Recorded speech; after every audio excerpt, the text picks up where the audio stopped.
سعودی عرب اور بحرین کو ملانے والا اہم پل حفاظتی وجوہات کی بنا پر بند کر دیا گیا ہے۔ کنگ فہد کازوے کے حکام نے سوشل میڈیا پر پوسٹ کیا کہ ایرانی حملوں کے خدشے کے پیش نظر پل پر ٹریفک احتیاطی تدبیر کے طور پر معطل کر دی گئی ہے۔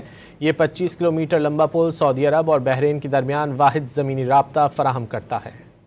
سعودی عرب اور بحرین کو ملانے والا اہم پل حفاظتی وجوہات کی بنا پر بند کر دیا گیا ہے۔ کنگ فہد کازوے کے حکام نے سوشل میڈیا پر پوسٹ کیا کہ ایرانی حملوں کے خدشے کے پیش نظر پل پر ٹریفک احتیاطی تدبیر کے طور پر معطل کر دی گئی ہے۔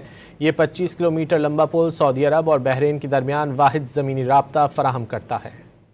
سعودی عرب اور بحرین کو ملانے والا اہم پل حفاظتی وجوہات کی بنا پر بند کر دیا گیا ہے۔ کنگ فہد کازوے کے حکام نے سوشل میڈیا پر پوسٹ کیا کہ ایرانی حملوں کے خدشے کے پیش نظر پل پر ٹریفک احتیاطی تدبیر کے طور پر معطل کر دی گئی ہے۔ یہ 25 کلومیٹر لمبا پل سعودی عرب اور بحرین کے درمیان واحد زمینی رابطہ فراہم کرتا ہے۔